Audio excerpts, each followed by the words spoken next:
Ngayon ay ating ibida ang kwento ng isang babaeng napabayaan ng sarili para maibigay ang kaginhawahan sa kanyang mga minamahal sa buhay. Nagwawalis si Lucy, sinisikap linisin ang mga mahihirap abutin na lugar. Gustong-gusto niya kapag malinis na tila kristal ang bahay at sinisikap niya itong panatilihin, kaya halos araw-araw ay nililinis niya ito. Ilang beses nang iminungkahi ng kanyang asawang si Ivan na kumuha na lamang ng tao para maglinis ng bahay. Ngunit tutol dito si Lucy. Bakit pa tayo kukuha ng tao? Kaya ko namang gawin ang lahat ng mag-isa. Gusto ko namang magtrabaho sa bahay. Siguro ipinanganak ako para gawin ito. Ipinanganak para maging may bahay? Hindi yata magandang pakinggan yon. Ngunit hindi ganoon ang pag-iisip ni Lucy. Masaya siya na may pagkakataon siyang alagaan ang kanilang tahanan, palakihin ang kanilang mga anak at magbigay ng kabutihan sa kanyang mga mahal sa buhay. Dahil sa pagtanggi ni Lucy na magtrabaho, nagkaroon ng pagkakataon si Ivan na magnegosyo, pumunta sa iba't ibang lungsod at hindi na kailangang mag-alala na hindi mapapakain ng mga bata sa bahay at mawawala ng tamang pangangalaga at pagbabantay sa kanyang mga magulang. Inako ni Lucy ang lahat ng gawaing bahay at dinala ang mga problema na nakapatong sa kanyang balikat. Ibinigay niya ang buong sarili sa pag-aalaga ng kanyang mga mahal sa buhay. Gusto niyang gumising sa madaling araw upang maghanda ng masaganang almusal para kina Ivan at sa mga bata. Ang kanilang anak na babae ay 14 na taong gulang at ang kanilang anak na lalaki naman ay 11. At nangangailangan pa rin ang mga ito ng maraming atensyon sa pagbabantay. Ang mga magulang ni Ivan pati na rin ang magulang ni Lucy ay nangangailangan din ng kalinga at atensyon, kaya binibisita ni Lucy ang mga ito tuwing katapusan ng linggo. Nagdadala siya ng pagkain at gamot at tumutulong din siya sa paglilinis at pagluluto. Lucy, alam mo kung wala ka, hindi namin alam kung paano kami mabubuhay. Ang sabi ng kanyang nasisiyahang biyanan. Ang sarili kong anak na babae ay hindi ako inaalagaan tulad ng ginagawa mo. Tuluyan na niya kaming nakalimutan. Si Ivan naman ay laging abala sa trabaho. Pero ikaw ang nag-aayos sa lahat ng aming mga problema. Masaya po akong alagaan kayo. Nakangiting sagot ni Lucy habang inaayos ang malinis na mantel sa mesa. Lubos ang kasiyahan na kanyang nadarama sa pagpapanatiling malinis at komportable. Hindi lamang sa sarili niyang bahay, kundi pati na rin sa bahay ng kanyang magulang at mga biyanan. Laging bago ang mga sapin sa kama, malinis at mabango ang mga tuwalya, at walang kahit 1 milimetro na alikabok sa mga kasangkapan o kagamitan sa bahay. Tanging ang ina ni Lucy na si Linda ang nagpapayo sa kanya na maglaan ng mas maraming oras para sa sarili kaysa sa paglilinis. Nag-aral ka ba para sa wala? Ginugol namin ang aming sarili sa pagtatrabaho. Nagsikap kami para maipasok ka sa kolehiyo. At ano lang ang ginagawa mo? Magluto at maglinis? Ang asawa mo, ang mga anak mo, at pati na rin ang mga biyanan mo ay nasanay na hindi na nila kailangang gumawa ng kahit ano. Dahil darating ang mahiwagang si Lucy at lilinisin at paplantsahin ang lahat. Ma, alam mo namang hindi ko kailanman ginustong maging abogado. Ayokong maghalungkat ng mga papeles. Mas gusto kong magpanatili ng kaayusan at mapasaya ang mga taong mahal ko. Ngunit imposibleng mabago ang isip ni Linda. Ang 60 taong gulang na babae na nagtatrabaho bilang isang accountant sa buong buhay niya ay inakalang ang kasiyahan ng kanyang anak sa pag-aalaga ng iba ay walang halaga at walang katuturan. Sa tingin mo ba mali ako? Kapag lumaki na ang mga bata at nagkaroon na ng sarili nilang mga pamilya, magiging kasambahay ka pa rin ba para sa kanila? Sana nag-abogada ka na lang at gumawa ng kabutihan para sa lipunan. Hindi ako kasambahay. Hindi ako nagtatrabaho para sa ibang tao. Inaalagaan ko lang ang mga mahal ko sa buhay. Iba yon. At isa pa, gumagawa ako ng kapaki-pakinabang na bagay. Hindi nga lang para sa buong lipunan, kundi para sa sarili kong mga kamag-anak. At para sa'yo rin, ma. Kasama ka doon. Hindi ko hinihingi na alagaan mo ko. Kaya kong alagaan ang sarili ko. Kaya ko naman gawin ang lahat ng mag-isa. Pero patuloy ka pa rin pumupunta at ginagawa mo ang mga ito nang hindi mo man lang ako tinatanong kung gusto ko.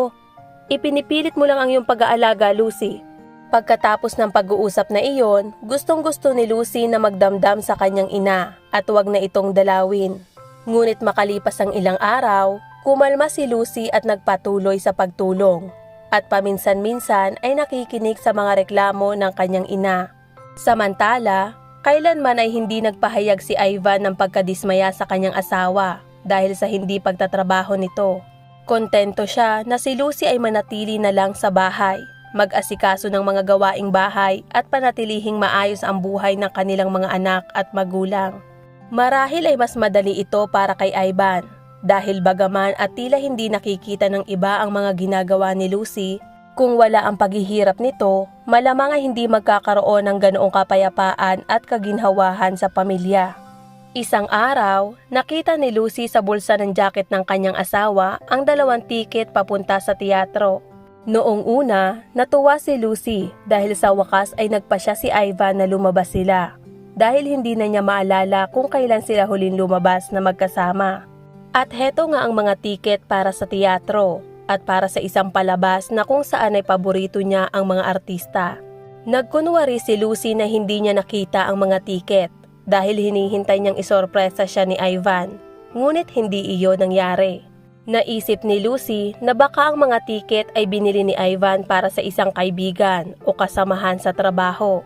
Gayonpaman, noong araw ng palabas, sinabi ni Ivan na kailangan niyang mag-overtime sa trabaho at nagpanggap naman si Lucy na naniniwala siya sa asawa. Matapos ang pangyayari tungkol sa nakita niyang mga tiket, kasunod namang nakita ni Lucy ang isang tseke mula sa isang tindahan ng mga bulaklak sa bulsa ng pantalon ng kanyang asawang walang kamalay-malay.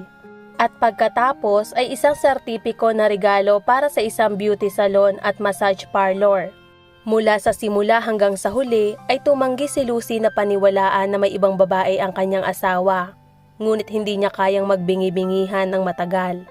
Isang gabi, pagbalik ni Ivan mula sa isang sinasabing business meeting, ay kinausap niya si Lucy. Lucy, kailangan nating mag-usap. Ang totoo niyan ay gusto ko ng annulment. Tila binuhusan ng isang balde ng yelo si Lucy. Bigla siyang nakaramdam ng tensyon at bumilis ang kabog ng puso sa kanyang dibdib. Ayaw ni Lucy ng pagbabago sa kanyang buhay, ngunit tila unti-unti na itong lumalapit sa kanya. Humihinga sa kanyang likuran at sinasabing ang lahat ay hindi na magiging tulad ng dati. Annulment? Pero bakit? Tanong ni Lucy na puno ng pagkabigla at sakit. Niluwagan ni Ivan ang korbata sa kanyang liig. Tila sabik na uminom mula sa baso ng tubig at pagkatapos ay tumingin kay Lucy. Hindi mo ba talaga alam kung bakit? Naalala mo pa ba kung kailan ang huling beses na naging malapit tayo sa isa't isa? Malinaw na naaalala ni Lucy ang gabing iyon. Halos 3 buwan na ang nakalipas. Oo, matagal na.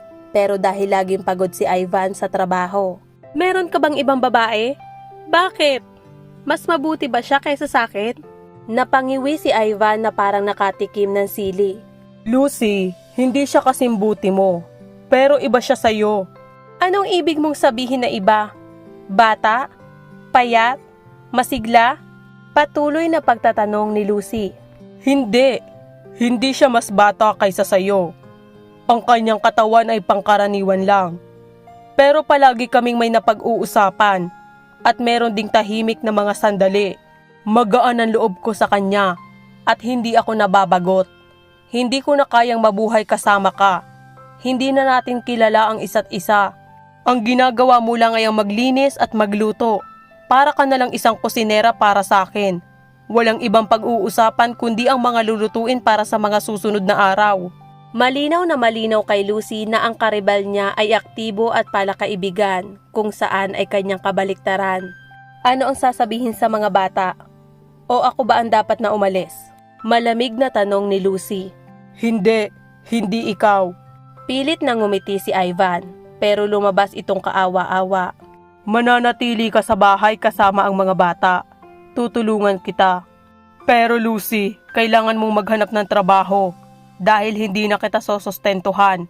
Napakatagal mo nang walang ginagawa sa bahay. Walang ginagawa? Pag-uulit ni Lucy na malamlam ang boses. Sa paningin ni Ivan ay isa lamang pala siyang tao na umaasa sa asawa at walang ginagawa. Lumipas ang 1 linggo, agad na naintindihan ng mga bata ang lahat. Sapat na ang kanilang edad para hindi maniwala sa kwentong pambata na kung saan ay pansamantalang aalis ang kanilang ama para magtrabaho. Binanggit nila ng malakas ang katotohanang nakahanap na ng ibang babae ang kanilang ama, habang si Lucy naman ay nagpupumilit na wag malugmok sa matinding depresyon. Noong mga panahong iyon, dumating ang kanyang ina upang bigyan siya ng tulong. "Bakit ka nakaupo dyan at nagtitiis? May ipon ka naman ah. Magsimula ka ng sarili mong negosyo." "Anong negosyo naman ma? Wala akong plano o anumang magandang ideya." Pagod na sabi ni Lucy. "Kung ganoon, bibigyan kita ng isa. Isa kang may bahay at sa palagay mo ay ito ang iyong misyon. Kaya magtayo ka ng isang kumpanya sa larangan ng housekeeping. Tiyak na hindi ka maubusan ng kliyente. Alam mo ba kung gaano karaming mga babae sa lungsod ang ayaw maglinis? Pero gusto mamuhay sa malinis at maginhawang bahay? Hindi pa ako handa ma. At hindi rin ako sigurado kung kaya ko ba to." Habang nagdadalawang isip ka, kukunin ng iba ang lahat ng pwesto para kumita sa halip na ikaw. Sipin mo, ang trabaho mo ay magbukas ng isang negosyo. Humanap ng mga tauhan at organisahin ang kanilang trabaho. At ako naman ang bahala sa accounting at buwis. Hindi ako nagtrabaho ng maraming taon bilang accountant para sa wala. Maganda ang ideya at nagpasalamat si Lucy sa alok ng kanyang ina. Gayunpaman, mahirap para sa kanya na magpasya na gumawa ng ganitong malaking pagbabago sa kanyang buhay. Mayroon pa rin kinikimkim na takot si Lucy at pag-alis ng kanyang asawa ay halos isang trahedya para sa kanya. Ngunit nang lumipas ang linggo at ang sumunod na linggo, mas lalo pang nag-isip si Lucy tungkol sa ideya ng kanyang ina. Bakit hindi? May pera naman siya at pagnanais na gumawa ng mabuti para sa mga tao. Mayroon na siyang maraming libreng oras na dati ay inilaan lamang niya sa kalungkutan ng kanyang nakaraang buhay kasama ang kanyang asawa.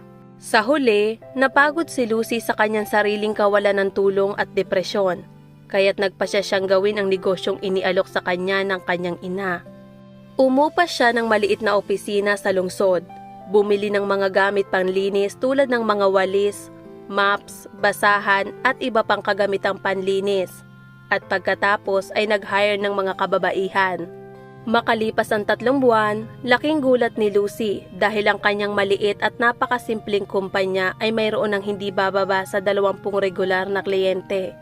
Kinailangan niyang mag-hire ng karagdagang tauhan at palawakin ang saklaw ng kanilang mga serbisyo. Lumaki na rin ang kanyang kinikita matapos ang ilang buwan ng matinding pagtatrabaho at ngayon ay mayroon na siyang maipagmamalaki. Mula sa isang simpleng kasambahay na naglilingkod sa kanyang mga kamag-anak, naging isang negosyante si Lucy, na kung saan ay trabahong mahal niya. At bukod doon ay may sarili na rin siyang pera. Napagtanto niya na mas kaaya-aya ang pagiging independent. Hindi tulad noon na umaasa lang siya sa kung magkano ang ibigay sa kanya ng kanyang asawa, at kung paano ito nagdidesisyon tungkol sa kanilang pinansyal. At bukod doon, nagsimula siyang tratuhin ng kanyang mga anak at magulang ng kakaiba. Isang araw, tumawag si Ivan at binati si Lucy matapos ang 6 na buwan mula nang buksan nito ang negosyo. "Sa totoo lang, hindi ko inasahan na magiging ganito kakatapang," sabi ni Ivan, ngunit natawa lamang si Lucy. Matagal na siyang kumalma mula nang umalis ang kanyang dating asawa. "Hindi ko rin inasahan na magkakaroon ako ng ganitong tapang. Hindi mo maisip kung gaano kahirap ito para sa akin noong una. Pero ngayon, makalipas ng 6 na buwan, nagpapasalamat ako sa iyo dahil sa pagtulak mo sa akin na gawin ang unang seryosong hakbang sa buhay ko." Nagpapasalamat si Lucy sa kanyang ina at maging sa kanyang dating asawa na nagtulak sa kanya upang gawin ang isang malaking pagbabago sa kanyang buhay. Nagkaroon ng manliligaw si Lucy at matapos ang 2 taon ay muli siyang nagpakasal. Naging maayos ang kanyang buhay. Pinapahalagahan siya ng kanyang naging bagong asawa, tulad ng pagpapahalaga niya sa kanyang sarili. Salamat sa pakikinig at ito nga pala ang inyong ineng na nagsasabing, ang pinakamagandang paraan upang harapin ang mga pagkakamali ay ang matuto mula sa mga ito. at magpatuloy sa buhay. Hindi mo na mababalikan pa ang nakaraan, pero kaya mong matuto at hindi na maulit muli ang parehong pagkakamali.